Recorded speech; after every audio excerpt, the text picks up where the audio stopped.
Bismillahirrahmanirrahim. Assalamualaikum warahmatullahi wabarakatuh. Alhamdulillah. Nahmaduhu wa nasta'inu wa nastaghfiruh wa na'udzubillahi min syururi anfusina wa min sayyiati a'malina. Allahumma sholli ala sayyidina Muhammad wa ala ali sayyidina Muhammad, amma ba'du. Yang saya hormati Gus Baha sebagai pembicara utama penting pada forum yang berbahagia ini. Tes. Ini bassnya diperkecil aja. Tes. Ya, oke. Wah, ini pakai ini yang lebih bagus. Sebelum acara dimulai mungkin kursi yang di depan bisa dipenuhi dulu. Ya, ini yang di belakang monggo bisa. Ini masih, ini khusus untuk spesial ibu-ibu ya enggak apa-apa.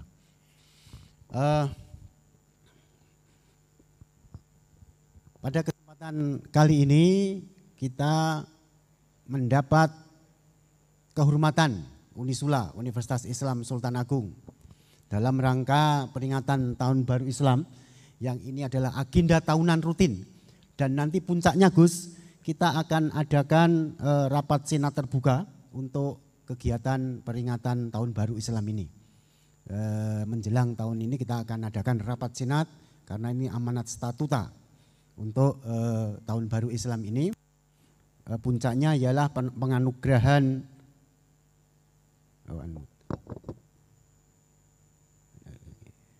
no, we cannot host, make host. Okay.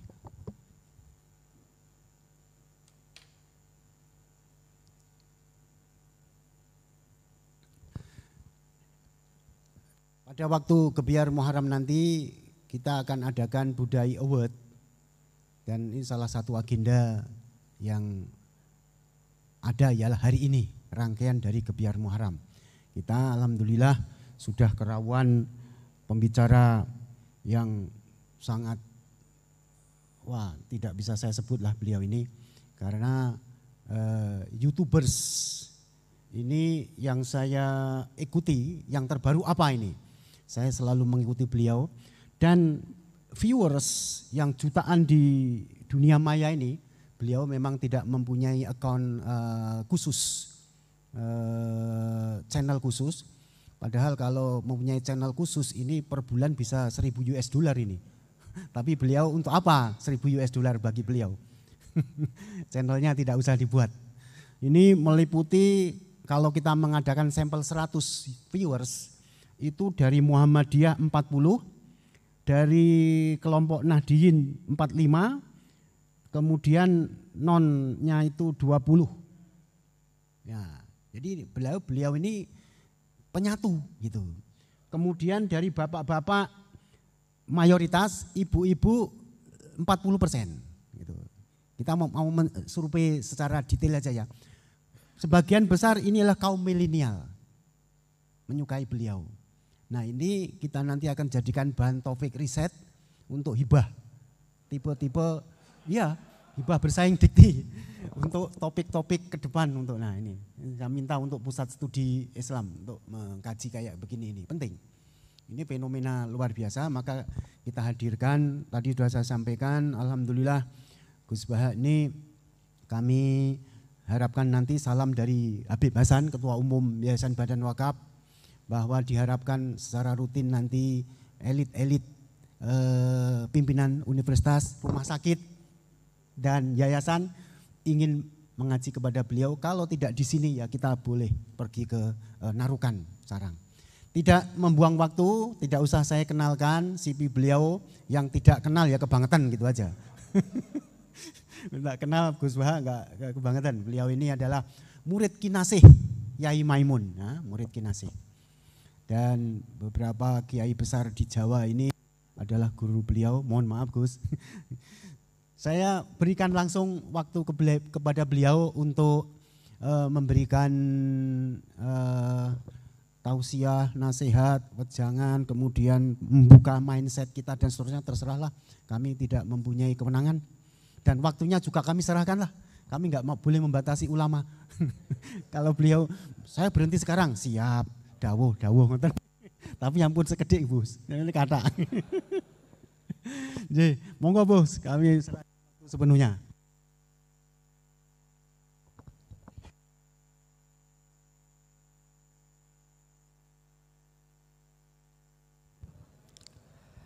Bismillahirrahmanirrahim.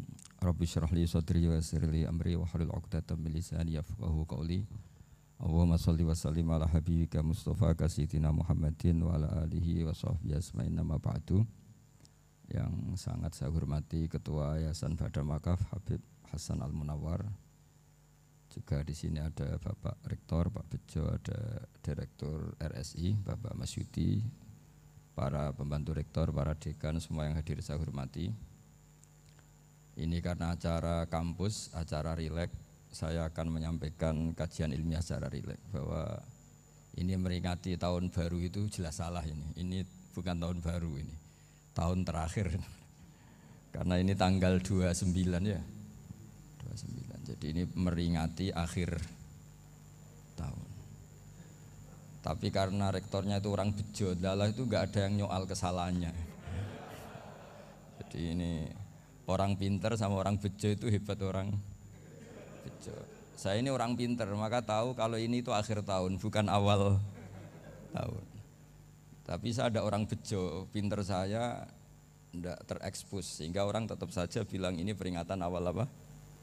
Tahun. Jadi menang orang bejo gitu. Ini akhir tahun apa awal tahun? Hari ini akhir tahun. Berarti ini peringatan apa? Akhir tahun. Hanya orang bejo yang kesalahannya tidak dikoreksi. Jadi ini alhamdulillah. Jadi ya tapi ini kesalahan yang tidak maksiat. Insya Allah dimaafkan Allah Subhanahu Wa Taala ini karena kesalahan itu ada dua. Ada kesalahan yang maksiat, ada kesalahan yang tidak maksiat. Saya punya komitmen terhadap agama ini. Baik tadi yang dikatakan Pak Rektor, ada unsur ulama, ada unsur habaib, ada unsur pengusaha, ada unsur birokrat. Di antara kenangan-kenangan saya dari Syekhina guru kita bersama Kiai Haji Maimun Zubair, beliau itu sering dawuh, sering ngendikan. Dan itu saya sampaikan juga ketika 7 hari wafatnya Agus Robah, cucu Mbah Maimun, putra Agus Subah. Di antara yang beliau katakan itu adalah sok hak agama itu sing nggawa pegawai negeri. Itu berkali-kali beliau ngendikan gitu. Ya saya agak bantah. Lah kalau santri bah, ya santri karuan mesti nggawa agama, tapi sok ben sing nggawa pegawai negeri. Setelah saya jadi kiai dan penelitian, saya itu berkali-kali didatangi dokter, tentara, juga polisi. Mereka sering bilang gini, Gus saya ini dokter negeri. Saya ke NTT, ke Papua, karena saya muslim, berkebutuhan Islam, maka dibikinkan musola, dibikinkan masjid. Kalau kiai tidak bisa, bikin sendiri urunan mau narik siapa. Gitu. Mau narik tarikan di jalan yang mau nyumbang siapa. Tapi kalau kebutuhan negara, karena tugas negara, ya difasilitasi negara dan tidak dianggap misionaris karena negara. Begitu juga di beberapa negara yang non-muslim kayak di Argentina, di Venezuela itu ada masjid, ada kajian Islam ya karena duta besar dan itu aparat negara. Disinilah kearifan para ulama berkoalisi dengan umarok dengan makna yang positif bahwa agama ini harus ditopang umarok, sistem negara. Tentu di situ ada tentara, ada polisi, ada macam-macam. Kita sebagai kiai juga enggak berdaya di depan para bandar narkoba apa-apa kalau enggak ada BNN. Kita mau apa dengan korupsi kalau enggak ada KPK. Sehingga kearifan para guru-guru kita, mulai Mbah Maimun, bapak saya sendiri, NU, Muhammadiyah, semua ormas-ormas Islam itu pasti maulah kerjasama. Karena kita siapa ya? Kalau enggak kerjasama. Dan di antara pesan Rasulullah SAW adalah yaduwahi ma'al jamaah. Jadi apa ya, kebersamaan itu sudah berkah. Fa inna yadallahi ma'al jamaah. Jadi berkah. Lalu kenapa saya kalau ngaji bawa kitab? Ini agak sebetulnya itu lazim. Lazim itu suatu yang harus. Tapi karena kelamaan mubalek itu tidak pakai kitab. Seakan-akan bawa kitab itu yang aneh. Sebenarnya aneh mereka. Karena begini logika simpelnya ya. Umat Nabi ini berhak dapat apa coba? Berhak dapat warisan yang paling luhur, paling hebat, paling jernih.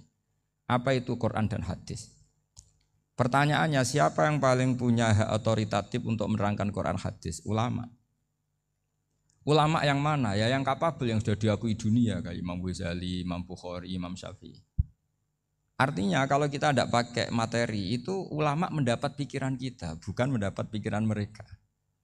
Saya ulang lagi, kalau kita tidak pakai materi yang otentik, yang orisinil, ulama umat ini mendapat pikiran kita, bukan pikiran mereka. Maka saya berusaha supaya teman-teman atau semua umat Islam dapat pikiran-pikirannya Imam Ghazali, pikiran-pikiran Imam Bukhari, pikiran-pikiran Abdul Qasim Al-Junaidi, kejernian-kejernian Abu Yazid Al-Bustami.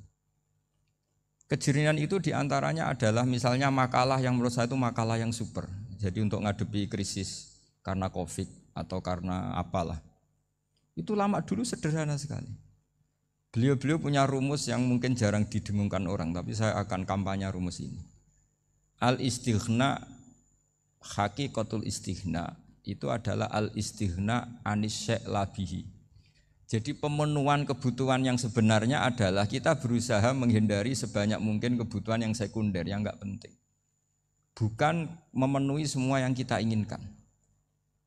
Jadi misalnya begini ya, kalau kita lapar, itu keinginan kita itu makan enak apa asal makan? Tentu jawabannya asal makan yang sehat. Tapi kalau nuruti nafsu kita, makannya yang enak, teman makan ya enak. Terus di warung yang favorit. Ini kan satu kebodohan. Kenapa untuk makan saja butuh definisi sekian banyak? Yang kita harus kecewa, warung favoritnya bisa sudah tutup. Atau kita ke sana harus macet. Ribet. Yang benar-benar arif dan bijaksana itu adalah al-istighna anisya. Sesuatu yang tidak mendesak itu jangan jadikan kebutuhan. Sehingga kalau kita puasa misalnya, semua makanan itu enak karena kita sangat lapar. Sehingga Abdul Qasim Al-Junaidi ketika ditanya, ma'idamu to'am, lauk makanan itu apa? Jawabannya lucu, alju, lapar. Kalau kamu lapar ya semuanya enak. Ini sudah mulai hilang. Kita bilang makan enak itu ya sate, ya gulai, ya pizza yang kita senang. Akhirnya apa? Untuk nikmatnya Allah itu kita jadi ribet. Apalagi yang orang-orang fasik harus ditemani perempuan yang tidak halal misalnya, atau harus ada ajudan, ribet. Nah pertanyaannya, orang yang ribet sama yang enggak ribet itu pinter mana? Pinter yang enggak ribet. Nah ini kearifan-kearifan yang mulai hilang. Lalu siapa yang bisa mewarisi itu? Ya ulama. Jadi ulama itu cara berpikir sebenarnya simple. Makanya mereka sering kalau tahajud itu, di antara makalah Sayyidina Ali paling terkenal dan yang menjadikan beliau punya derajat yang luar biasa itu adalah kafani izzan antakuna li robban wa kafani fakhran an akuna laka abdan. Ya Allah, saya ini sudah begitu mulia, begitu terhormat dan sangat-sangat terhormat karena yang menjadi Tuhan itu Engkau. Jadi rumus pertama itu karena menjadi Tuhan itu Engkau. Hanya Tuhan yang abadi, Tuhan yang pertama, artinya Tuhan yang al-awwal. Coba ya Allah, kalau saya ini punya Tuhan Fir'aun, punya Tuhan mati jadi tontonan lagi, itu kerennya di mana coba? Andai kan kita punya Tuhan Fir'aun, atau punya Tuhan yang asal usulnya manusia, apapun hebatnya manusia itu, kita punya Tuhan manusia itu. Tuhan yang lapar, yang kalau nggak makan mungkin pingsan, mungkin bisa kena COVID, nanti Tuhannya diisolasi. Kayak apa? Makanya ketika Tuhan Allah menyindir ketuhanan selain Allah itu, Allah hanya menyindir dengan kalimat sederhana, kana yakulani to'am, yang kamu tuhankan itu masih makan. Artinya kalau nggak makan ya lemes. Jadi lama-lama ada orang gini, alhamdulillah tadi Tuhan mampir ke saya, kelihatannya lapar, setelah tak kasih makan sehat lagi. Susah nggak punya Tuhan yang seperti itu. Beda dengan Tuhan kita. Tuhan yang enggak butuh makan, enggak butuh minum, Al-Qayyum, zat yang berdiri sendiri tanpa butuh yang lain. Al-Awwal, sebelum ada langit bumi sudah ada Tuhan kita yaitu Allah. Bandingkan dengan Tuhan-Tuhan yang dipertuhan yang lain, yang adanya setelah bumi, misalnya Fir'aun dan sebagainya. Sehingga Sayyidina Ali pertama jadi kebanggaan apa? Kafani izzan antakuna li robban. Saya ini keren betul, karena punya Tuhan yaitu Engkau. Tuhan yang lahul asma'ul husna, Tuhan yang semuanya punya kebaikan, punya keabadian, punya keagungan. Terus wa kafani fakhron an aku nalaka abdan, dan saya bangga sekali karena saya menjadi hambamu. Kalau saya jadi hambanya Pak Rektor ribet kan. Sudah tak hormati ternyata nanti tidak rektor. Ya kan ribet kan. Terus pokoknya ribet. Jadi budaknya manusia itu ribet. Makanya ada seorang wali datang ke temannya yang jadi presiden atau jadi raja. Datang ke situ karena tidak punya uang, mau minta uang karena temannya raja. Setelah sampai sana ternyata temannya ini karena orang soleh pas berdoa, ya Allah saya minta ini, minta ini, minta ini. Terus si wali tadi pulang. Tanya, kenapa kamu pulang? Ternyata dia sama, masih minta-minta kayak saya. Jadi sederhana deh. Sama-sama minta kamu, minta zat yang kamu mintain katanya. Jadi dulu itu orang itu sebegitu dekat dengan Allah. Sehingga si raja ini terus ketemu wali tadi tanya, kenapa kamu menyepelekan saya padahal sekarang saya raja. Terus ditanya sama wali tadi, karena temannya, kalau kamu di padang pasir tidak bisa minum dan harus minum 1 gelas, dengan ongkos kamu harus mengasihkan semua kerajaan kamu demi minuman itu. Pilih mana, minuman apa tetap jadi raja? Ya saya milih bisa minum.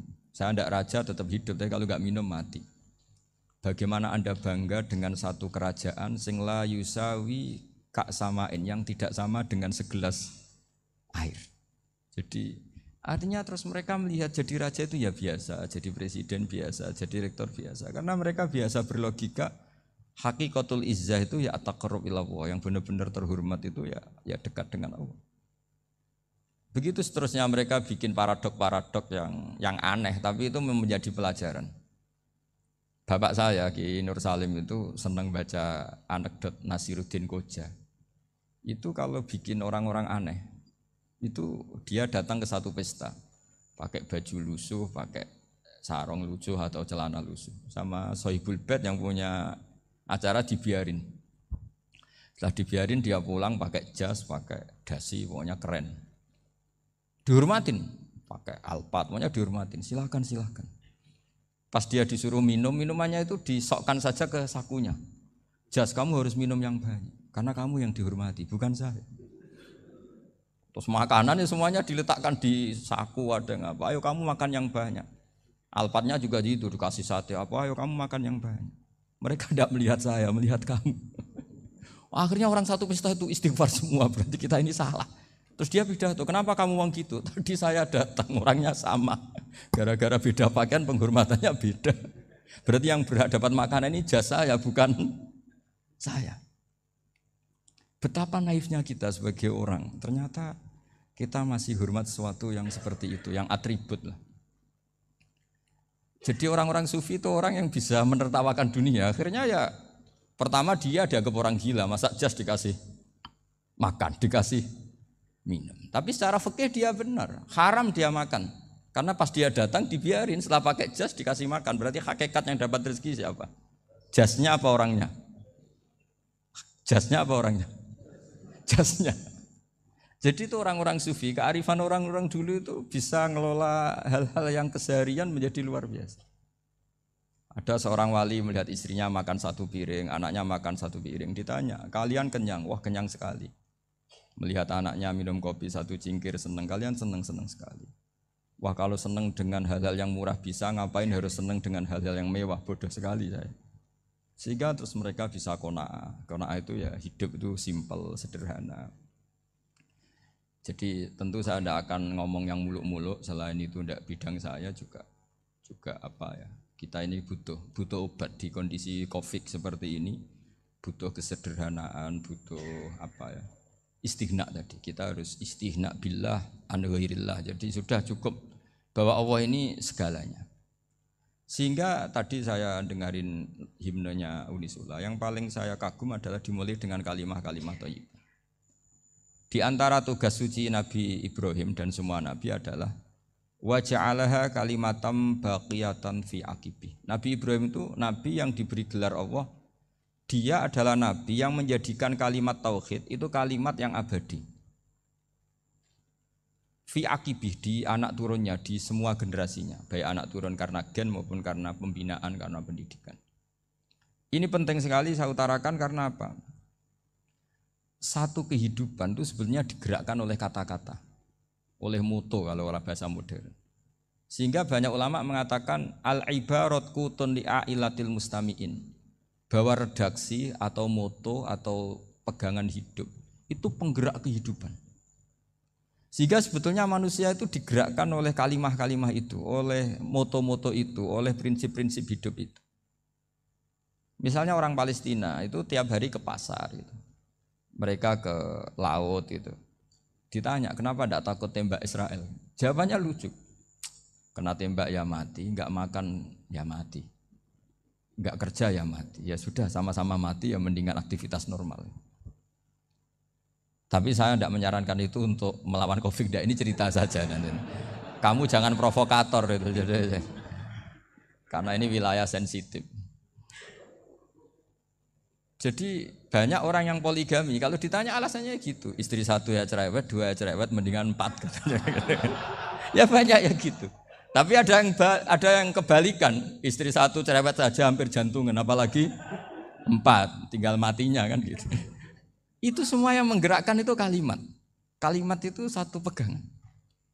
Banyak orang loh yang nggak ingin jadi rektor tuh banyak loh Pak Bejo. Jangan kira semua dosen ingin jadi rektor.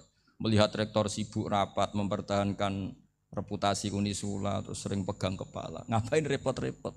Jadi tukang sapu aja dapat gaji, ngopi, rokokan, selesai. Bodoh amat jadi rektor, mikir orang banyak. Banyak loh orang yang nggak ingin jadi presiden tuh banyak. Karena ngopi nyaman, gak ada yang ganggu. Mau tidur sampai jam 9 siang juga gak ada yang ganggu. Sehingga mereka melihat pegawai negeri itu gak keren, orang kok diatur jam, disiplin. Itu memang cara Allah membagi rahmat. Mau kamu apakan coba? Cara syukurnya dia seperti itu. Bapak saya dulu tuh sering ngajarin saya, diajak jalan-jalan pagi-pagi. Melihat orang ngopi, makan uduk itu bapak seneng. Kok enak jadi wong awam. Ngene esuk-esuk nyemak bocah kesel kabeh kono enak ngopi rokokan. Bapak kadang iri sama orang awam itu iri. Sudah gitu berharap masuk surga kan enak sudah gitu. Tahu-tahu mati, tidak tahu ke surga apa ke neraka ya tidak tahu. Jadi nah, orang dulu itu orang yang bisa mensederhanakan dunia. Sehingga ya sudah cara bahagia. Makanya saya alhamdulillah saya ini kerjasama sama UII sama beberapa kampus. Memang amdan itu sengaja. Kampus itu ya punya sistem yang nggak bisa mewakili sistem kiai. Kiai juga punya sistem yang nggak terwakili oleh kampus juga sebaliknya saling melengkapi. Saya sering ketemu rektor UII, rektor kampus-kampus Islam. Mereka cerita, Gus pendidikan pondok harusnya dimodernkan gini-gini. Saya bilang, kalau pondok modern kayak kampus itu nanti saya ketemu Allah tidak bisa jawab. Kenapa Gus? Saya beri contoh gini. Kalau misalnya perempuan perawan lah atau apa saja, pokoknya perempuan mau tanya tentang menstruasi atau haid. Kalau semuanya sistem kampus, dia harus kuliah dulu. Registrasi dulu, kuliah dulu, bayar dulu. Dan dapat jawabannya nunggu mata kuliah pas itu. Bandingkan kalau sistem pondok, saya tuh sering ke pasar sama anak saya dicegat sama ibu-ibu. Gus, anak saya ngalami gini-gini, keluar darah terus menerus, enggak 6 hari tapi 1 bulan penuh. Itu hukumnya apa Gus ya? Nanti saya mau sowan ke jenengan. Enggak usah sowan di sini aja. Ya sudah, sebelum mengeluarkan darah yang rutin seperti itu biasanya haidnya berapa hari? 6 hari ya sudah ikut yang 6 hari, yang lainnya istikhadah. Ngoten tok Gus, ya udah ya. Begitu terus di masalah udhiyah, Pak. Ya coba kalau semuanya pakai sistem kampus, daftar dulu, bayar dulu. Jadi ini enggak ada jawabannya, nunggu mata kuliah itu. Baru dapat jawaban, itu biasa enggak sholat bertahun-tahun karena belum ada jawaban tentang itu. Nah itu kalau misalnya orang mati, tahunya cara memulasara jenazah itu nunggu kuliah dulu, pas mata pelajaran itu dulu, baru menangani orang mati. Berarti orang mati itu tergeledak semua. Tapi kalau kiai kan enggak. Kesini orang mati terbakar, kalau dimandiin malah badannya copot-copot, itu gimana hukumnya? Ini ada orang mati Gus Kendat, ini disolati apa enggak? Ada orang mati oplosan ya, itu disolati enggak? So sering ditanya gitu. Gak usah registrasi Pak Rektor, gak usah registrasi, gak usah daftar, gak usah seminar. Makanya kalau orang kampus wani kiai itu ya kualat tenan itu, karena ini yang on time ya. Tapi pondok seperti saya ya ikrar seikrar-ikrarnya pentingnya kampus karena melatih efisiensi waktu, disiplin, tata kelola manajemen sehingga kita ya hormat. Tapi tadi kita harus saling melengkapi sehingga saya tunjukkan ke publik bahwa saya hormat sekali sama polisi, sama tentara. Coba kita bisa apa ngadepi bandar narkoba kalau enggak polisi? Bisa apa coba menjaga NKRI kalau enggak tentara? Begitu juga ya sudahlah kita memang fa inna yadallahi ma'al jamaah. Kita berkah itu kalau bersama-sama. Enggak bisa kita sendiri. Nah lalu orang kayak saya itu ya beberapa kali sebetulnya saya itu ditawanin jadi doktor honoris causa apa. Kekhawatiran saya satu Pak Bejo. Takut pas enggak punya uang. Itu dokter enggak ada duit kan enggak pantas gitu. Jadi repot gitu daripada beban lah sudah lah enggak usah dokter. Jadi kalau enggak punya uang ya pantas. Terus kalau ngebis ya pantas. Suatu saat kalau mati nggak ada yang hadir ya pantas, enggak dokter itu. Kalau sudah dokter kok masuk neraka, kayaknya apalagi rektor kampus Islam kok masuk neraka itu kan kok kayak nggak pas itu. Misalnya rektor Unisiola ditanya mungkar nakir, nggak bisa kan kayak gimana gitu. Makanya harus sering ngaji saya supaya nggak malu di depan mungkar nakir. Masa rektor ditanya mungkar nakir nggak bisa. Harus berani bentak. Ini saya rektor loh Pak Mungkar Nakir. Masa kalau wali-wali dulu berani. Masyhur di cerita wali-wali ditanya marabbuka manabuka. Saya ini guru tauhid. Kok kamu tanya marabbuka manabuka yang ngelotok. Kamu tidak pernah ngaji enak aja tanya. Jadi wali-wali itu ya rileks ngadepi mungkin. Saya yakin rileks wali di Bang Pak Rektor. Saya yakin itu. Karena wali itu lebih dekat Allah. Sehingga orang dulu itu saya ulang lagi ya, ada satu kearifan namanya hidup itu apa? Hidup itu adalah cari sebanyak mungkin supaya hidup itu tidak tergantung pada banyak hal. Sehingga misalnya cara berpikir orang-orang modern itu sebenarnya banyak orang-orang ilmuwan yang nggak ngagumi Amerika. Bukan karena angkuh enggak. Untuk mempertahankan kebesaran negara sebesar itu, kebutuhan listriknya besar, kebutuhan tentaranya besar, kebutuhan apa? Sementara negara kayak Venezuela atau Swiss kebutuhannya ada banyak. Pertanyaannya, yang tergantung dengan banyak hal sama yang tidak tergantung banyak hal, itu pinter mana? Kalau dibalik pertanyaannya gitu, negara-negara maju itu tidak keren kalau dibalik pertanyaannya. Orang yang untuk mempertahankan eksistensinya banyak, butuh banyak hal, dengan yang tidak butuh banyak hal, itu pinter mana? Orang yang bahagianya nunggu jadi dokter, nunggu jadi kiai besar, kiai viral, dengan orang yang bahagia cukup dengan ngopi, itu pinter mana? Tapi kalau dibalik pertanyaannya, orang yang tahunya nikmat hanya kopi dengan nikmat yang banyak, pinter mana? Makanya Mbah Mun itu kalau guyon itu lucu. Aku iku sakake ambek wong desa sing mlebu swarga. Saya dulu eskal mlebu swarga kok disakeni. Akhirnya beliau memberi penjelasan. Wong desa iku roe pakanan enak, iku mau kopi mbek uduk. Lah swarga iku mau nuruti sing dikarepno. Akhirnya wis mau mangan wis ngopi, nguduk, ngopi wong ora roh pakanan liyane ku ora roh. Nasi mandi ya ora roh, pizza ya ora roh apa-apa. Terus saya bilang, wah lah niku nak nganti selera tentang wanita cantik. Iku juga sederhana. Rodok pesek ya wis cantik, rodok ireng ya wis. Apa bidadarinya seperti itu karena saking enggak pengalamannya. Jadi surga itu kan nuruti apa yang diinginkan. Kira-kira keinginan orang kampung kalau di surga itu apa coba? Makanan apa coba? Ya, nak senangnya ketemel gemblong gitu. Artinya malaikat lebih suka nangani surganya orang-orang kampung di Bang Pak Rektor. Ini sudah ribet ini. Makanan apa saja sudah harus dicoba. Ya. Terus kalau di mall tahu orang macam-macam, seleranya macam-macam pasti. Enak mana kalau sampean jadi malaikat pelayan surga? Suka ngelayani orang kampung apa yang orang kota? Orang kampung kan? Jadi ya itu guyon tapi itu menjadi pikiran kita bahwa orang yang banyak kebutuhan itu sebetulnya banyak kebodohannya karena menggantungkan kebahagiaannya dengan banyak hal. Makanya Imam Syafi'i ngendikan istighna itu apa? Al-istighna anisya'i. Yang dikatakan kecukupan adalah berusaha sebanyak mungkin banyak hal tidak kamu butuhkan. Bukan memenuhi semua kebutuhan kamu karena nafsu kamu ini tidak ada batasnya gitu. Kalau kamu penuhin nggak akan selesai. Itu ada perempuan yang kurang cantik itu minta doa saya, Gus doain suami saya kaya. Terus tak guyonin, terus nggak minta. Kalau suami kamu kaya, yang pertama dirubah itu apa? Rumah supaya rumah saya bagus. Kedua apa? Mobil supaya mobil saya bagus. Nanti yang dievaluasi itu kamu. Mobil bagus, Alphard, rumah mewah, istrinya kamu. Pasti itu dievaluasi. Langsung enggak usah. Sudah gini aja kan. Jadi pertama yang dievaluasi itu kaya itu, coba kalau suami kaya itu yang dievaluasi pertama rumah ya, rumah ganti. Setelah itu apa? Mobil. Kira-kira berikutnya. Akhirnya sudah nggak jadi.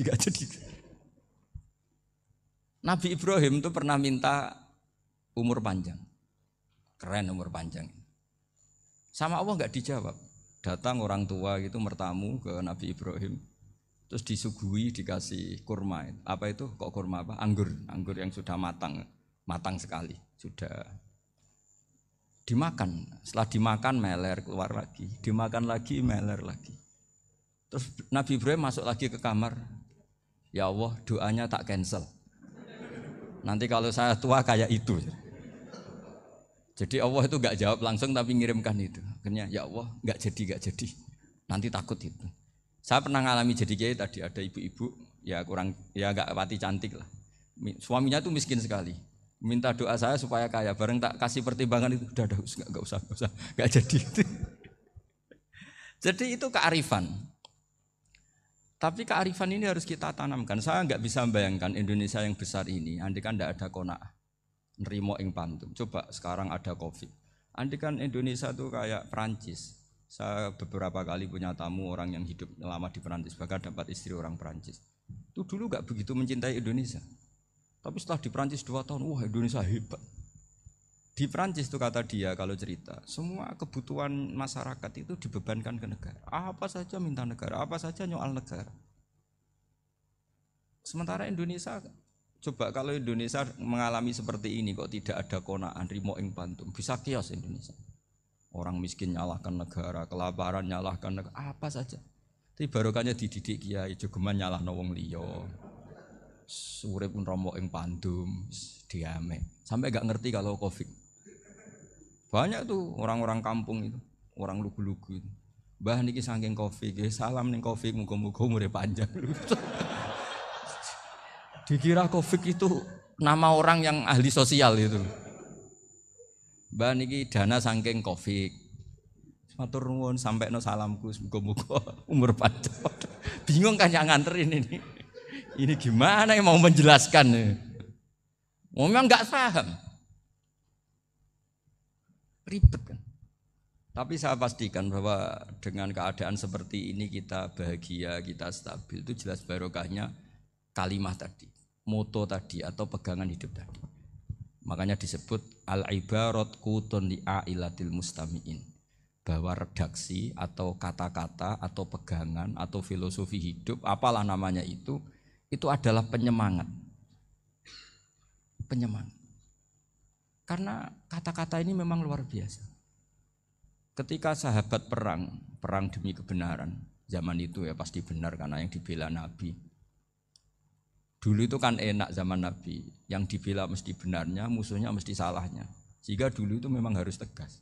Kalau sekarang mau tegas gimana? Yang kamu bela tidak mesti benar, musuhnya tidak mesti salah. Ribet kan kalau misalnya saya tukaran sama Pak Rektor, kamu mau bela mana kan bingung.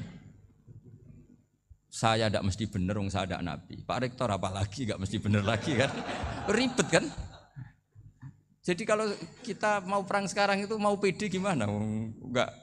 Makanya banyak ulama sekarang tuh mau tegas tuh enggak berani karena ya banyak hal yang abu-abu lah wilayahnya, misalnya pilihan presiden atau pilihan bupati, pilihan menteri. Kamu mati-matian bela itu, yang kamu bela tidak mesti benar, musuh kamu tidak mesti salah. Misalnya pilihan bupati, wah ini kabupaten ini baik kalau bupatinya ini, yang satu bilang ini, terus tim suksesnya kamu tanya, kamu yakin? Ya tidak juga. Lah kenapa semangat? Kan saya botohnya, paling alasannya ya itu aja, bukan yang lain. Beda dengan zaman Nabi, nabinya mesti benar, Abu Jahalnya mesti salah, kan enak aturan mainnya jelas. Singkat cerita dalam perang itu banyak sahabat yang ngalami luka, ngalami apa gitu. Kemudian curhat ke Nabi, ya Nabi gara-gara derekkan jenengan, ngikuti jenengan saya harus ngalami seperti ini, seperti ini. Ngiranya orang itu diapresiasi sama Allah keluarnya. Ternyata sama Allah gak diapresiasi. Malah diturunkan ayat intakunu ta'lamuna fa innahum ya'lamuna kama ta'lamun wa tarjuna minallah ma'ala yarjun. Kalau kamu sakit karena perang, orang-orang kafir itu ya sakit, itu saja berani padahal demi kekafiran.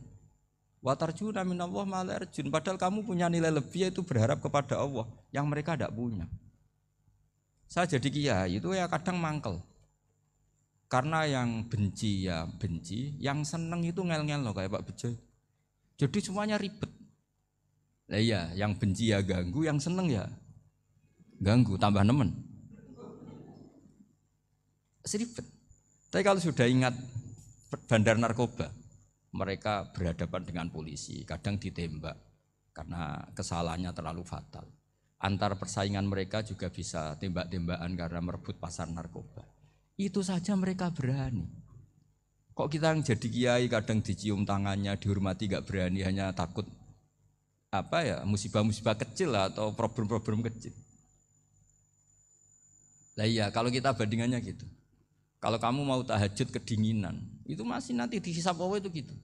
Maling ayam itu keluar malam-malam, hanya dapat ayam.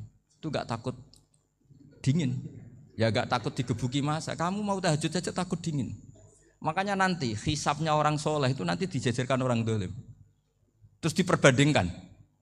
Wah itu habis kamu kalau itu. Jadi misalnya Unisula mau rapat, tapi ini malam, kalau malam dingin nanti sama masuk angin. Anak-anak pang di perapatan aja berani kamu. Kalau sudah perbandingannya gitu tuh ribet kita nanti. Makanya itu kalimat itu moto atau filosofi hidup. Sehingga diulang lagi nasihat itu. Iyam saskum korhun faqad masal qoma korhum mislu. Kalau kamu kena luka, orang-orang yang enggak benar juga akan kena luka. Itu aja berani demi ketidakbenaran. Masa kamu demi kebenaran enggak berani? Akhirnya orang itu, ya itu kalimat, itu heroik. Makanya kita ini penting ya, makanya tadi himne Unisula dimulai kalimat thayyibah. Karena kalimat ini yang menjaga kita kalimat ini. Misalnya tentang Tuhan. Kenapa orang Islam imannya kokoh seperti ini, termasuk yang sudah hidup di Amerika, di Australia, di mana-mana. Itu ya barokahnya ajaran atau barokahnya kalimah. Saya sebut kalimah saya pakai bahasa santri. Karena la ilaha illallah itu dalam tradisi santri disebut kalimatu haqqin alaiha nahya wa alaiha namut wa alaiha nub'ats. Ada yang riwayat wa biha nub'ats insyaallah taala minal aminin. Kenapa mereka di mana-mana meskipun sekolah di Amerika, di Australia, bahkan di Uni Soviet tetap mukmin? Itu barokahnya ajaran yang benar. Allah itu siapa? Tuhan. Tuhan itu sifat dasarnya apa? Awal. Dia harus wujud awal sebelum makhluk yang lain.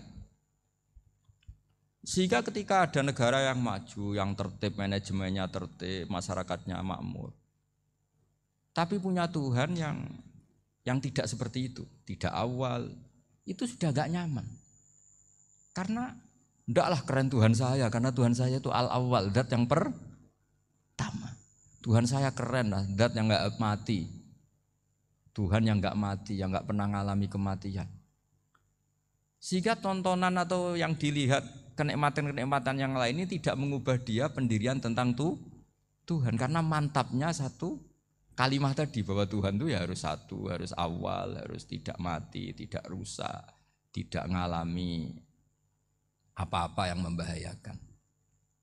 Sehingga ketika ditawarin Tuhan yang lain meskipun menjanjikan secara finansial atau kemakmuran, mereka gak tertarik. Itu coba, itu barokahnya makmur apa barokahnya ajaran? Barokahnya ajaran. Sering negara Islam itu kalah makmur dengan mereka, tapi barokahnya ajaran ini tetap apa? Tetap Islam. Makanya Nabi Ibrahim, Nabi yang sukses bikin wa ja'alaha kalimatam baqiyatan fi aqibi. Sehingga kita ini bekti sama orang tua misalnya, itu ya karena ajaran. Suwargamu itu karek wong tuamu. Nak wong tuamu ridho, Allah ridho. Nak ora ridho, Allah ora ridho. Ridho wa fi ridhol walidain wa sakhatu wa sukhtu wa fi sakhatil. Sehingga ketika ada orang tua yang agak brengsek gitu, anak-anak tetap hormat. Punya orang tua yang miskin, yang sudah miskin, tukang tombok nomor, Banyak kan di kampung gitu. Ya tetap hormat. Coba kalau dari awal kita ngajari orang tua kamu hormati ya kalau baik, kalau enggak usah. Bisa geger Indonesia.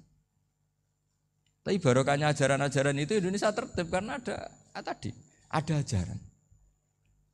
Nah ini di sini pesantren dan Unisula semua harus berkontribusi membuat ajaran yang benar itu adalah ciri utama Islam. Sehingga Islam ini dimulai dengan ajaran kalimatu haqqin alaiha nahya wa alaiha namut.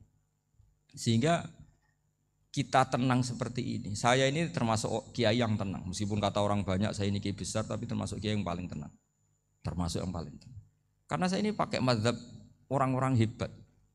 Saya berkali-kali cerita, orang kayak Imam Syafi'i itu orang yang luar biasa. Saya berkali-kali cerita, orang yang tadi nyium tangan kamu ya Imam Syafi'i, di belakang tuh ngerasani kamu, menghujat kamu. Jawabannya enak saja. Berarti saya alhamdulillah orang yang wibawa. Buktinya di depan saya enggak berani. Jadi enteng saja. Diceritain sebagian kampung, sebagian separuh dari warga kamu itu enggak suka kamu. Ya bagus lah enggak suka saya, enggak akan utang duit saya. Di mana-mana orang utang itu karena teman dekat. Kalau enggak seneng pasti minimal enggak utang, enggak pinjam mobil, enggak pinjam apa. Berkah mana yang seneng sama yang gede. Jadi dianggap enteng saja. Semua yang dialamin dianggap enteng saja.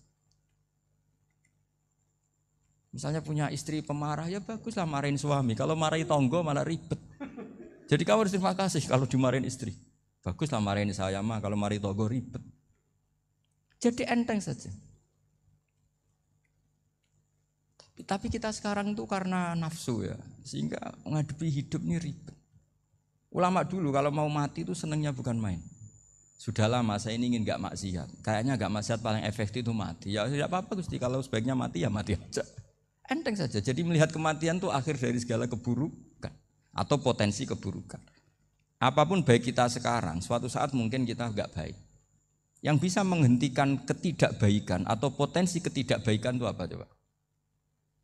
Mati kan? Berarti mati itu mengerikan apa menyenangkan? Mesti kamu enggak berani menjawab. Meskipun secara ilmu kamu berani, tapi secara rasa enggak berani kan? Saya ulang lagi ya, yang bisa menghentikan keburukan atau potensi keburukan itu apa coba? Apa? Kematian. Berarti kematian itu menyenangkan atau menyusahkan? Apapun kamu tidak berani jawab karena kamu agak-agak duniawi itu kelihatannya. Tapi secara ilmu, kamu tahu kan kalau mati itu tidak buruk-buruk banget. Karena apa? Itu akhir dari segala keburukan. Sehingga Nabi ngajarkan kalimat itu begitu luar biasa. Allahumma ahyini maka natil hayatu khairan li wa tawaffani maka natil wafatu khairan li. Nabi melihat dunia itu begitu indah. Ya Allah, kalau saya ini hidup, anggap saja hidup ini ziyadatan li fi kulli khairin, menjadi modal saya menambah segala kebaikan. Jika suatu saat saya mati, anggap mawon rohatan li min kulli syarrin, itu akhir dari segala keburukan saya. Sehingga mati hidup ya baik karena di situ kita bisa berkontribusi beramal soleh. Mati juga baik karena mengakhiri segala keburukan. Nabi nate ngendikan lagi, ajaban li amril mu'mini inna amrahu kullahu khair. Orang mukmin itu mengagumkan, semuanya baik. In asobathu na'ma syakara fakana khairan lah. Kalau baru dapat nikmat dia syukur, maka itu baik. Wa in asobatu dharra sabara, kalau dapat masalah mereka sabar, itu juga baik. Sehingga orang mukmin dua sisinya pasti baik. Itu juga kalimat, maksudnya moto atau pegangan hidup. Nah berikut ini saya beri contoh, ini kenangan saya, ini contoh terakhir. Masalah jadi orang terkenal maupun tidak. Di sini dicontohkan Imam Ghazali di halaman 367 di kitab saya 367. Juznya 3 di kitab Ihya Ulumuddin. Di sini beliau cerita betapa untuk menjaga ikhlas sebaiknya orang itu tidak terkenal, tidak syuhrah, tidak terkenal. Oke, itu kita sepakat ya, karena kalau terkenal mungkin orang dipaksa publik dengan tanda kutip untuk selalu berbuat baik, tapi karena jaim lah, jaga image atau apa. Tapi ketika dibalik pertanyaannya, kamu rela yang terkenal itu orang enggak benar, sementara yang orang benar itu enggak terkenal. Lalu masyarakat taunya yang tidak benar. Kalau pertanyaannya dibalik gitu, Orang baik wajib terkenal enggak? Kalau pertanyaannya dibalik seperti itu. Dokter yang benar tidak terkenal, yang malpraktek terkenal. Kamu ingin kondisi seperti itu? Enggak ingin kan? Kampus yang bagus enggak terkenal, kampus yang bagus enggak terkenal, yang enggak bagus. Nah, artinya apa? Gara-gara olah kata, olah pikiran, ini logika jadi rubah. Lagi-lagi apa? Jawaban itu ada di kata-kata sebetulnya. Makanya bab-bab seperti ini tidak usahlah kita berdebat, berpolemik. Sebaiknya orang itu humul, menutup diri, apa sebaiknya orang terkenal, itu nggak perlu seperti itu. Sudah terserah Tuhan saja. Makanya saya mulai dulu ngaji sampai sekarang itu ya tidak punya punya ikon tertentu atau punya website tertentu, enggak. Sudah terserah pangeran. Sudah. Saya juga tidak sok suci materialistik atau enggak, ya enggak mikir saya. Bukan apa-apa ya, karena saya ini kiai, jadi biasa urusannya sama Allah, tidak sama makhluk. Jadi pusing kalau sama sarah-sarahnya makhluk itu pusing. Meskipun rektor kalau nasihati saya pasti tidak saya terima, itu tetap makhluk itu sudah tidak ngefek kalau saya itu sudah ada itu. Bukan karena saya sombong, ya memang makhluk betul gitu, bukan. Cuma nasibnya bejo aja, tapi makhluk tetap makhluk. Saya beri contoh ya. Ini makalah yang ditulis Imam Ghazali. Ya. I'lam aslahaka Allah anna aslal jah wa intisarus sayyid atau sayyidi wal istihar wa huwa mazmum itu. Balil mahmudu al khumulu illa man saharahu wa ta'ala linasri dini min ghairi takallufi talabi syuhrati minhu. Jadi kalau kamu ingin ibadah kamu selamat, ya kamu jangan terkenal. Tapi resikonya adalah kalau kebaikan itu tidak terkenal, maka enggak dikenali. Kalau enggak dikenali berarti masyarakat hanya punya percontohan yang tidak baik, karena yang baik tidak terkenal. Jadi itulah ulama-ulama dulu. Jadi apa-apa itu dibanding-bandingkan. Kemudian nanti kelihatan, jawabannya itu kelihatan. Jadi ulama dulu itu biasa ngarang misalnya afatun nikah, sisi negatifnya nikah. Harus ngurmat istri, harus macam-macam, kalau terlantar itu ya dosa. Seperti tadi Pak Marsudi cerita, kalau orang ngapalkan Quran itu takut lupa, kalau lupa itu jadi dosa. Pertanyaannya, kalau semua orang takut lupa, takut dosa, semua orang enggak hafal Quran karena potongan-potongan lupa. Cara berpikir tidak seperti itu. Kalau berpikir ya namanya hafalan ya inginnya hafal, kan enggak ingin lupa. Lah nanti kalau takdirnya lupa karena hal-hal yang dimaklumi oleh syariat itu enggak yang termasuk dosa. Yang dosa itu lupa liwiri udhrin syar'iyyin, lupa yang tidak ada sebab yang apa? Syar'i. Tapi lupa bawaan EQ-nya enggak bagus. Lupa bawaan sering dibentak. Oh itu enggak masalah karena bawaannya orang tertekan itu ya lupa. Coba kamu hafal Quran. Terus punya kredit jatuh tempo. Pas hari itu aku yakin enggak cerdas sudah. Itu bawaannya orang tertekan itu pasti lupa. Jadi ya saya teruskan ya. Jadi terus ada makalah yang sangat bagus sekali tentang itu. Saya baca ya. Wa yadullu ala dzalika anna Allah azza wa jalla amaral anbiya'a bi idharil amali lil iktida wa khassahum bimansibin nubuwah. Wala yajuzu ayyudhanna bihim annahum khurrimu afdhalal amalen. Jadi orang yang terlalu mendewa-dewakan khumul itu menutup diri. Oke itu baik, karena dengan khumul, dengan menutup diri Anda tidak riya, Anda tidak pamer. Tapi kata Imam Ghazali, kamu juga harus ingat, di antara syaratnya Nabi itu harus mengumumkan kalau beliau itu seorang Nabi. Harus memaklumatkan kalau beliau seorang Nabi supaya bisa diikuti. Caranya sholat harus diumumkan, sehingga Nabi itu mengatakan harus jamaah. Karena dengan cara jamaah itu bisa shollu kama ra'aitumuni usolli. Coba kalau Nabi sholatnya enggak diperlihatkan, kamu harus sholat yang benar. Caranya gimana ya Rasulullah? Itu rahasia. Bingung enggak kira-kira? Bingung enggak? Ya misalnya amal rahasia selalu lebih baik. Terus ada pertanyaan, Nabi ngendikan kamu sholat yang benar. Caranya gimana Nabi? Ya itu rahasia. Terus gimana coba? Tapi Nabi ngendikan apa? Shollu kama ra'aitumuni usolli. Ya sudah kamu sholat, niru saya sholat. Berarti Nabi sholatnya diperlihatkan apa disembunyikan? Diperlihatkan. Jadi begitu juga saya berkali-kali bilang, Orang tahu kalau itu bidan ya berdasar tulisan itu bidan. Tahu kalau itu dokter gigi ya itu dokter gigi. Jangan sampai gara-gara tidak ada tulisan mau beli alat bangunan di dokter gigi. Mau periksa gigi di toko bangunan. Gara-gara apa? Nggak ada maklumat. Nah, di sini ulama-ulama selalu memaklumatkan dirinya. Termasuk Imam Ghazali ketika ngarang kitab dinamai Ihya Ulumuddin, bahwa kitab ini bisa menghidupkan ilmu-ilmu agama yang mulai hilang. Begitu seterusnya. Jadi ini ngaji ya, jadi orang itu harus ngerti ya, jadi jangan nuruti emosi sendiri atau logika sendiri. Bahwa saya suka humul, ya monggo, agama Islam menyediakan sarana itu. Uzlah itu ya punya sisi kebaikannya sendiri. Tapi syuhrah terkenal asal tidak nuruti nafsu juga punya sisi kebaikannya sendiri. Setidaknya umat ini punya satu master kebaikan yang mudah diakses.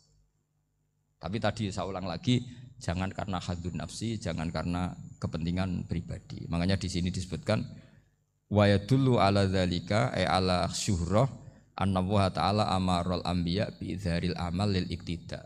Allah selalu memerintahkan para nabi kalau ngamal kebaikan ya harus dimunculkan supaya bisa ditiru. Yaitu tadi kita tidak bisa bayangkan kan kalau misalnya Nabi menyuruh kamu harus sholat yang benar, kemudian sholatnya Nabi sembunyi.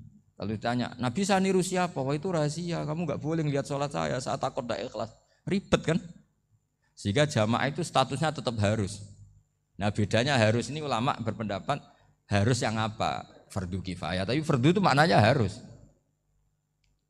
Tapi bukan berarti kalau nggak jamaah sholatnya nggak sah, nggak. Tapi statusnya jamaah tetap apa? Nah barokahnya harus ini orang yang baru sholat, sholatnya langsung benar karena ada yang diikutin. Coba kalau mantan dukun baru sholat terus sholat sendiri, itu mesti mirip mantra. Karena dia tidak ada master percontohannya. Tapi barokahnya ada master, orang paling bodoh pun kalau sholat ya benar. Karena standar ada komandonya, ada imamnya. Sehingga Imam Ahmad malah berpikir keras, syarat sahnya sholat itu harus jamaah. Cara pikirannya Imam Ahmad, keras sekali beliau. Jika kalau orang sholat sendiri kok ada orang lain yang maunya berjamaah harus bayar, orang itu harus bayar demi sahnya sholat. Itu madzhabnya Imam Ahmad. Tapi kalau madzhab Syafi'i hanya mengatakan itu fardu kifayah, yang kalau satu komunitas gak mau melakukan semuanya apa? Dosa. Ya jadi ini sebelum sesi ringan tanya jawab, hanya 2 saja tanyanya, nggak boleh banyak-banyak, nanti nggak pulang-pulang saya. Jadi tak baca lagi biar dapat berkahnya Imam Ghazali. Wa qala qaumun asirru afdalu minal alaniyati. Terus kata sebagian ulama al alaniyah itu afdal minas sirri. Terus diperbandingkan baik yang mana amal dipertontonkan sama anda. Terus kata Imam Ghazali, kalau orang itu bisa jaga tidak riya, maka sebaiknya dipertontonkan karena kebaikan harus yang muncul, bukan yang tidak baik yang muncul. Makanya ketika Unisula memaklumatkan diri sebagai ingin jadi generasi khairah ummah, itu kalau diterjemah itu kan wow, khairah ummah, umat terbaik. Itu kan kayak agak angkuh. Tapi enggak apa-apa, itu enggak apa-apa. Masa kita kampanye Unisula siap degradasi moral, kan ya lucu kan. Masa jualan gitu kan ya lucu. Ya sudah, kita memang ingin mengkhidmati ummah, berbakti dengan umat, membantu supaya jadi generasi khairah apa? Tidak apa-apa, dimaklumatkan supaya dengan itu umat punya sarana. Oh kalau ingin jadi khairah ummah, kuliah di sini. Jangan lalu enggak gitu. Ya sama kita dokter, maklumatkan saja dokter gigi, dokter kandungan, dokter bedah. Sehingga orang kalau mau bedah ya jangan ke dokter kandungan. Jadi barokahnya maklumat ya. Jadi saya mohon sekali ini, saya sendiri sebetulnya orang yang enggak siap terkenal sebetulnya, tapi ya sudah terserah Allah saja. Kalau itu cara Allah menyebar kebaikan, ya monggo. Pokoknya kita tawakal saja sama Allah Subhanahu wa Ta'ala. Saya kira demikian. Assalamualaikum warahmatullahi wabarakatuh.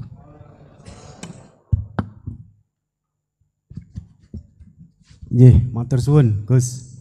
Alhamdulillah sesi tanya jawab.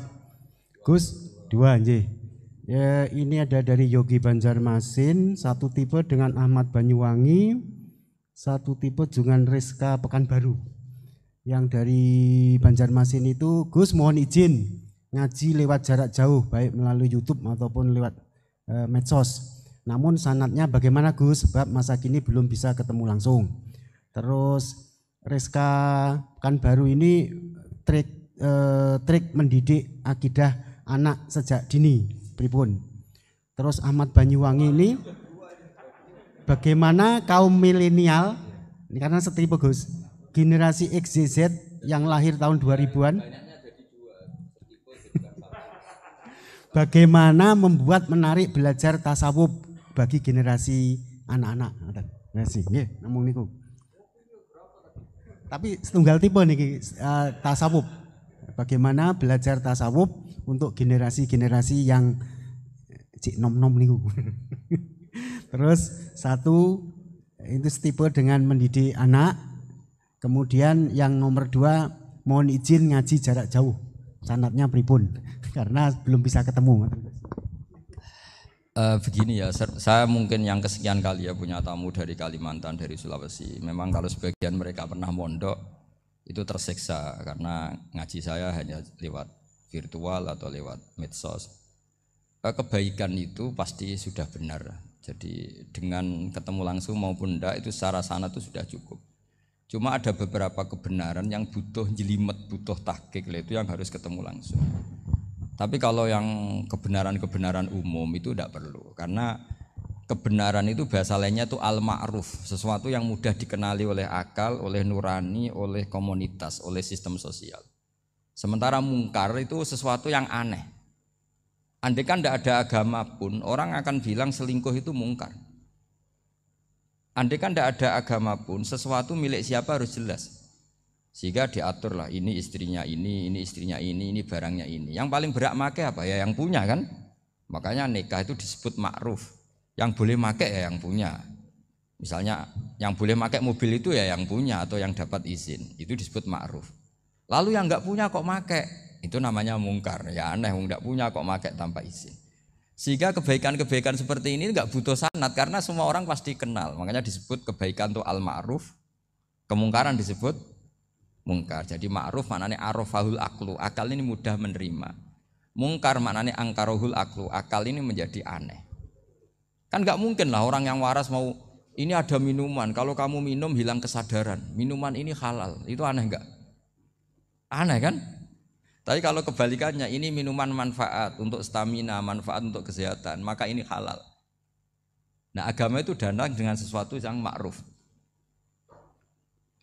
dan menolak sesuatu yang mungkar. Nah kebaikan-kebaikan seperti ini itu Pak Rektor gak perlu sanad karena itu sudah lazim, sudah keniscayaan. Lalu ada kebenaran yang butuh detail. Misalnya begini, wali nikah itu siapa? Wali nikah itu adalah bapaknya dan mbahnya misalnya. Nah kalimat dan mbahnya ini salah kalau dalam fikih Islam. Karena mbah dalam bahasa Jawa itu bisa mbah dari ibu. Sementara dalam otoritas Islam enggak memberikan hak ke mbah dari ibu. Seperti ini enggak boleh terus misalnya orang Kalimantan nikahkan putrinya dinikahkan oleh mbah dari ibunya hanya karena berdasar fatwa oh kemarin Gus Bah atau kiai siapa dawuh wali itu kalau enggak bapak ya mbah, wong ini mbahnya. Nah itu butuh detail. Yang dimaksud mbah di bab wali adalah abul ab, bapaknya bapak, bukan sekedar mbah. Nah hal-hal seperti itu mohon sekali untuk tidak kesusu atau tidak tergesa ngambil kesimpulan karena itu butuh fikih yang apa? Detail. Ya butuh fikih yang apa? Detail. Padahal istilahnya sama, wali itu bapak dan mbah. Sehingga dalam kitab-kitab matan misalnya kalau ada fa'ahakul auliya bitazwid abun summa jaddun itu pasti sama Sarah dikritik.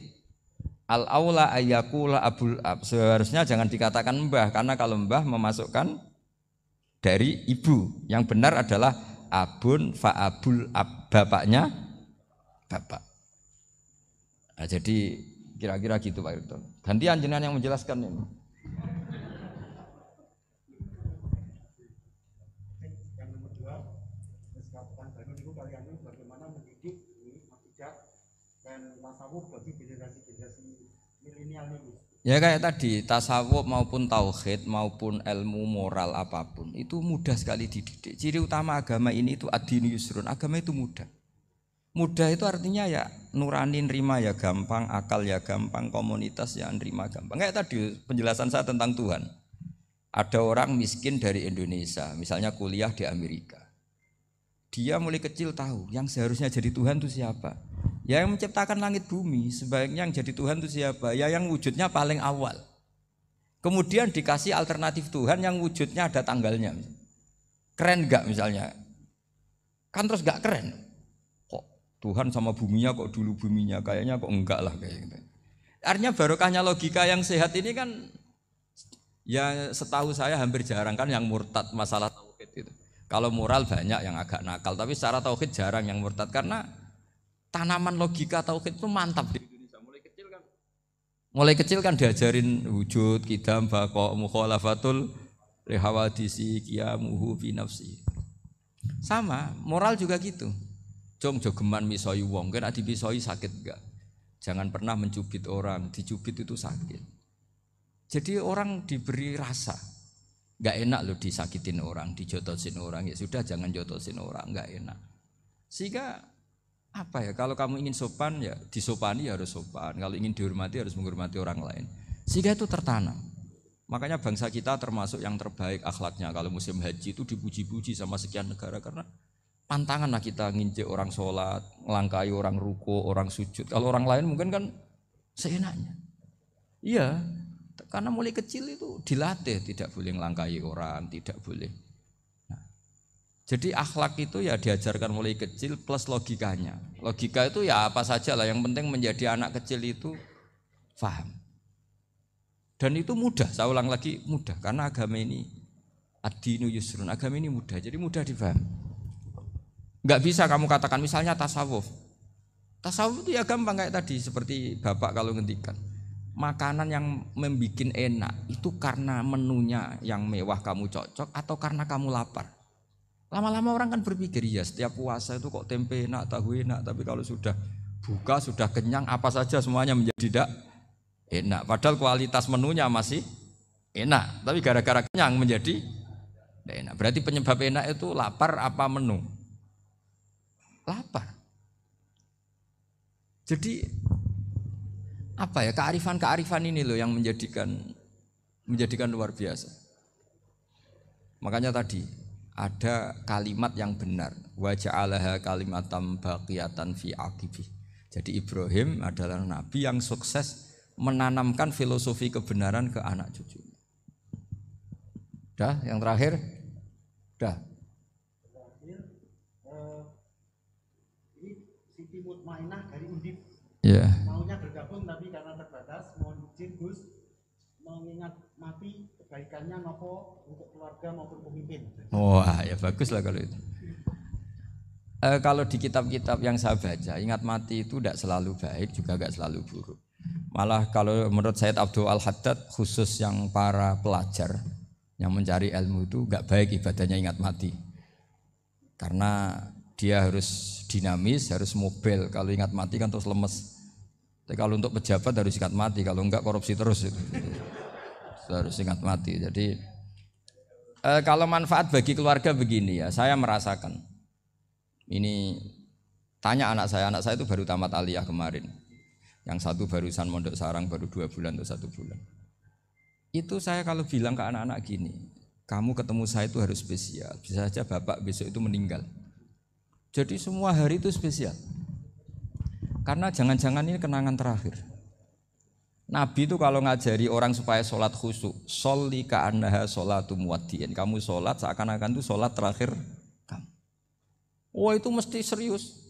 Kamu ketemu istri seakan-akan terakhir pertemuan kayak mau pergi ke New Zealand atau ke Amerika. Aja malam itu spesial karena besok istri saya pergi. Bayangkan kalau itu terakhir mau mati. Sampai ngamuk serasido lah kan gitu.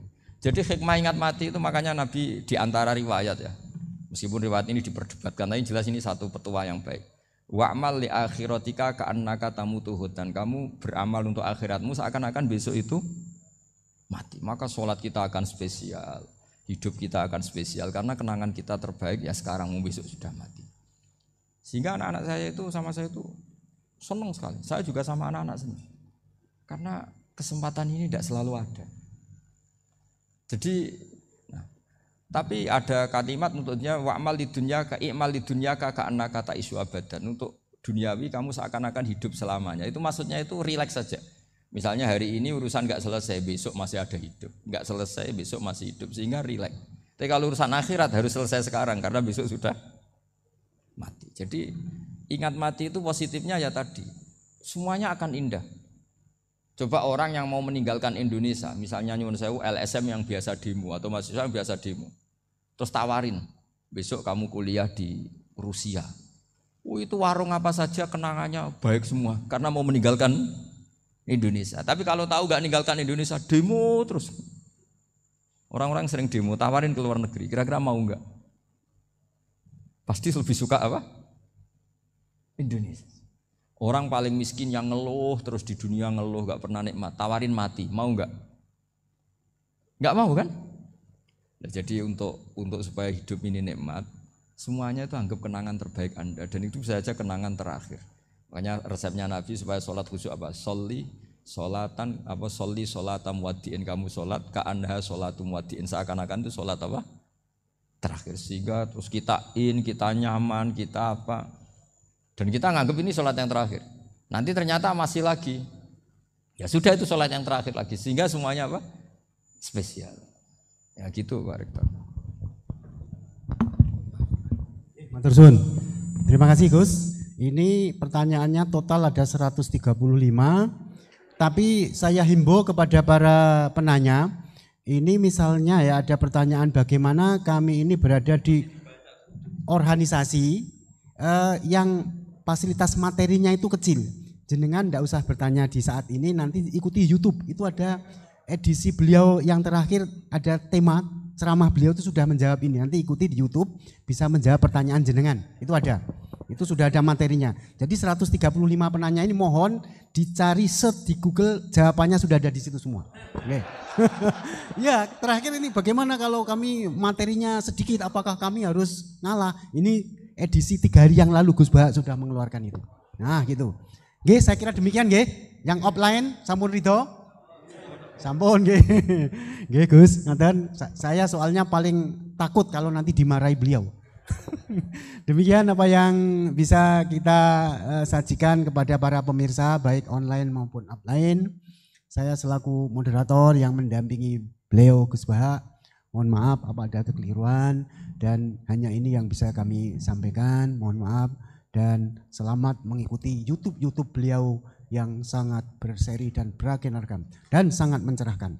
Wassalamualaikum warahmatullahi wabarakatuh.